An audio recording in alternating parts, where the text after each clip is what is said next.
This channel does not promote any violent, harmful, or illegal activities. All content provided by this channel is meant for an educational purpose only. আরে কম দে কিন্তু খাঁটি দে। MDH Kashmiri লাল লঙ্কার গুঁড়ো। এই মুহূর্তে আপনাদের রথযাত্রার ছবিও দেখাচ্ছি, একই সঙ্গে আপনাদের পুরীর ছবি দেখাচ্ছি, দীঘার ছবি দেখাচ্ছি, কলকাতা ইসকন, মাহেশ এবং মায়াপুরের ছবি দেখাচ্ছি। অর্থাৎ রথযাত্রার ছবি আপনাদেরকে দেখাচ্ছি, ঘরে বসেই জগন্নাথ দেব দর্শন ছবি দেখাচ্ছি আপনাদের।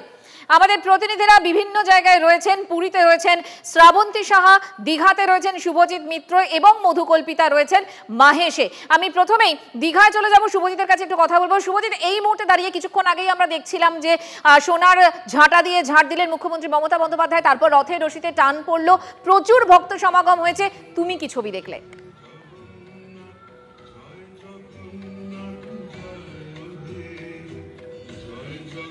সেই রথ এগিয়ে চলেছে মঞ্জিরা, সেই রথ এগিয়ে চলেছে। একটু আগে এখানেই রথগুলো রাখা ছিল, প্রথমে বলরামের রথ, তারপর সুভদ্রা রথ, তারপরে জগন্নাথের রথ। দুটোর কিছু আগে রাজ্যের মুখ্যমন্ত্রী মমতা বন্দ্যোপাধ্যায় তিনি এখানে এসে উপস্থিত হন। একেবারে অভিজিৎ মুহূর্ত মেনে এখানে পুজো পাঠ হয়। প্রথমেই তিনি বলরামের রথের সামনে আরতি করেন, পুষ্পাঞ্জলি দেন, গঙ্গা জল ছেটান এবং তারপরে তুমি যে কথা বলছিলে যে সোনার ঝাঁটা, সেই ঝাঁটা দিয়ে ঝাড় দেন এবং তারপরে একই উপাচার করেন সুভদ্রা রথের সামনে এবং পরবর্তীতে একই উপাচার করেন জগন্নাথের রথের সামনেও। তারপরে রথের রশিতে টান দিয়ে এবছরের প্রথমবার দীঘার যে রথযাত্রা তার শুভ সূচনা করেন রাজ্যের মুখ্যমন্ত্রী মমতা বন্দ্যোপাধ্যায়। সেই রথ এগিয়ে চলেছে, সেই রথ এগিয়ে চলেছে মাসির বাড়ির উদ্দেশ্যে। মাসির বাড়িতে এখন থাকবেন 3 ভাই বোন, কিন্তু মঞ্জিরা প্রশ্ন হচ্ছে বিগ্রহ তো চলে গেছে মাসির বাড়িতে, তাহলে হঠাৎ করে মন্দিরের সামনে এত ভিড় কেন? যারা আসছেন বা যারা আসবেন আগামী কয়েকদিনে দীঘাতে তাদের উদ্দেশ্যে একটু জানিয়ে রাখি, দীঘাতে দুটো বিগ্রহ রয়েছে, একটা নিম কাঠের বিগ্রহ, একটা পাথরের বিগ্রহ। নিম কাঠের বিগ্রহ কিন্তু নিয়ে যাওয়া হচ্ছে মাসির বাড়িতে, পাথরের বিগ্রহ কিন্তু এখনো এই মন্দিরে আছে, নিত্য পুজো সেখানে হবে। অর্থাৎ এই 8 দিন যারা আসবেন দীঘাতে তারা কিন্তু একদিকে যেমন মাসির বাড়িতে জগন্নাথ দর্শনের সুযোগ পাবেন, ঠিক একই রকমভাবে তারা এই মূল মন্দিরের গর্ভগৃহ সেখানেও কিন্তু জগন্নাথ দর্শনের সুযোগ পাবেন। অনেকেই এখানে এসে উপস্থিত হচ্ছেন, একটু প্রত্যেকের সঙ্গে কথা বলার চেষ্টা করি যে তারা কি উদ্দেশ্যে এসছেন এখানে। জয় জগন্নাথ, কি উদ্দেশ্যে এসছেন এখানে? রথের জন্যই না এমনি ঘুরতে? না, রথযাত্রা উপলক্ষে দিদির মন্দির প্রতিষ্ঠা এবং দিদি উদ্বোধন করে। পুরী না গিয়ে এখানে কেন?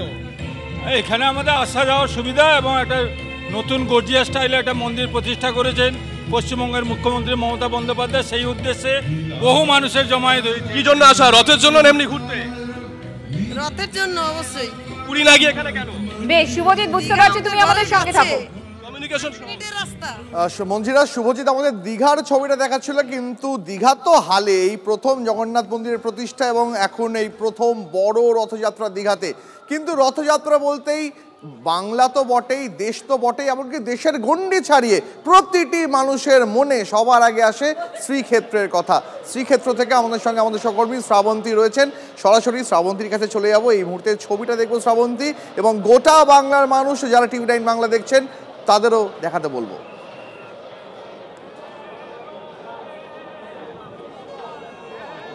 দেখো, আর কিছুক্ষণ পরে সেই মহেন্দ্রক্ষণ, তার সেই সময় শুরু হয়ে যাবে রথযাত্রা। এই সময় 3:30 বাজতে চললো। যেমনটা ছবিতে দেখা যাচ্ছে, সাধারণত শঙ্করাচার্য আসার পরপরই যিনি পুরীর রাজা রয়েছেন নিয়ম অনুসারে তিনি আসেন, তিনি পুজো করেন এবং তার পুজো শেষ হয়েছে কিছুক্ষণ আগেই।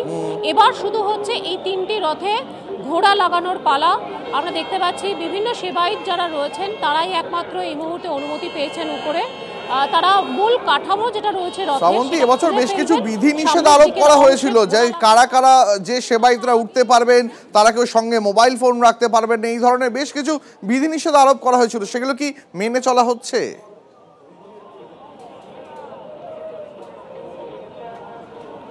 দেখো, অনেকটাই মেনে চলা হচ্ছে, কারোকে দেখা যাচ্ছে না, সেই অর্থে মোবাইল হাতে রয়েছে এবং বারবার অ্যানাউন্স করা হচ্ছে যে ছবি তোলা পরে থাক, আজকে শুধুমাত্র জগন্নাথ দেব, তিনি জগতের নাথ, তিনি এসেছেন নেমে, শুধু তাকে চাক্ষুষ করা হোক। সেরকমটা আমি বলছিলাম যে আর কিছুক্ষণের মধ্যে রথযাত্রা শুরু হবে এবং সর্বোপরি এই রথ যে টেনে নিয়ে যাওয়া হবে, যে জায়গাটা আমরা রয়েছি সেখানে নো ম্যানস ল্যান্ড বলা হচ্ছে, তার কারণ সাধারণের একেবারে প্রবেশ নিষেধ করে দেওয়া হয়েছে। যে মোটা দড়িটা দেখা যাচ্ছে সেটা শুধুমাত্র পুলিশ তারা এই রথটা টেনে নিয়ে যাবেন।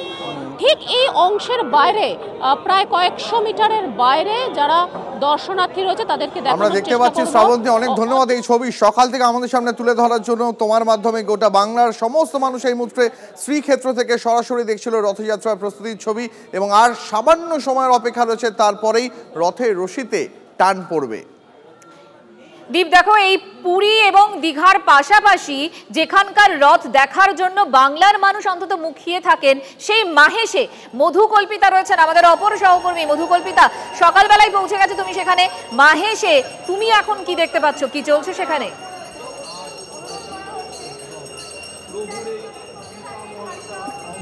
দেখো মঞ্জিরা, এই মুহূর্তে আমি মাহেশে একেবারে রথের সামনে রয়েছি, যে রথে আর কিছুক্ষণের মধ্যেই জগন্নাথ দেব, বলরাম, বলভদ্র এবং সুভদ্রা দেবী তারা তিনজনে আসবেন। ইতিমধ্যে যে রথের রশি তুমি দেখতে পাচ্ছ, যারা ভক্তরা রয়েছেন তারা সকাল থেকে অপেক্ষা করেছিলেন এবং তারা কিন্তু প্রত্যেকেই রথের যে রশি, যে রশিতে টান দেওয়ার জন্য পুরো একটা বছর তারা অপেক্ষা করে থাকেন। সেই রথের রশি ধরে তারা একেবারে প্রস্তুত, যে কোনো মুহূর্তে জগন্নাথ দেব তাদেরকে নিয়ে আসা হবে এবং নিয়ে আসার পর কিন্তু এই রথের রশিতে টান পড়বে, যেটার জন্য পুরো একটা বছর প্রত্যেকে অপেক্ষা করে থাকে।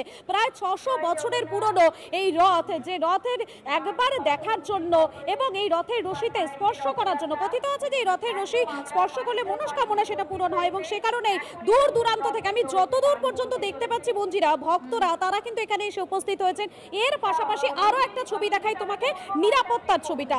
এখানে কিন্তু পুরো এলাকাটা একেবারে কড়া নিরাপত্তার চাদরে মুড়ে ফেলা হয়েছে। তুমি দেখতেই পাচ্ছ পুলিশের উচ্চপদস্থ যারা আধিকারিকেরা তারা মোতায়েন রয়েছে এখানে, কারণ নিরাপত্তায় এক বিন্দু কিন্তু ফাঁক রাখা হয়নি।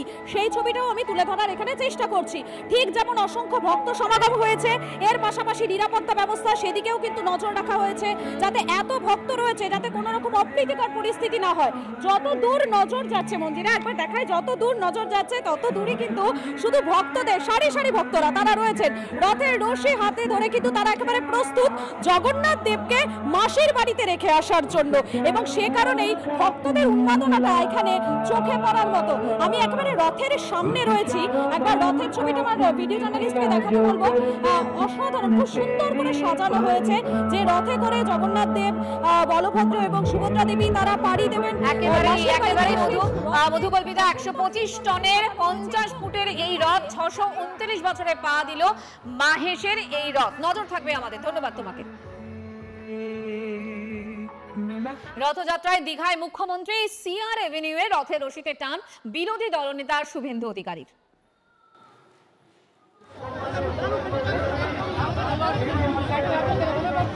এই মুহূর্তে দুটো ছবি আপনাদের পাশাপাশি দেখাচ্ছি। সিআর এভিনিউতে সেখানে রাজ্যের বিরোধী দলনেতা শুভেন্দু অধিকারী তিনি রথের রশিতে টান দেবেন। পাশাপাশি সকাল থেকে যে ছবি আপনাদেরকে আমরা দেখিয়েছি, দীঘায় মুখ্যমন্ত্রী মমতা বন্দ্যোপাধ্যায় সোনার ঝাঁটা দিয়ে ঝাঁট দিয়ে রথের রশিতে টান দেন মমতা বন্দ্যোপাধ্যায়। দীঘায় এবার প্রথম রথযাত্রা। 250 বছরের বেশি পুরনো মহিষাদলের রথযাত্রা। আজ রথের রশিতে পড়বে টান, সেজে উঠেছে মহিষাদলের 13 চূড়ার রথ। রথের চাকার সংখ্যা 34টি।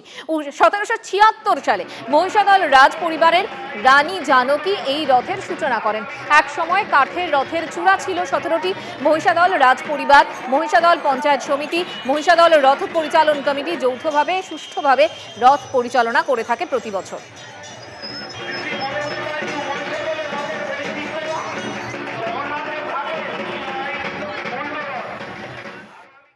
যদি এমডিএচ কিচেন কিং কিচেনে থাকি তো আমরা যা ইচ্ছে তৈরি করতে পারি। বেগুনের ভর্তা, আলু কপি, ভিন্ডি মশলা, আরো অনেক কিছু। MDH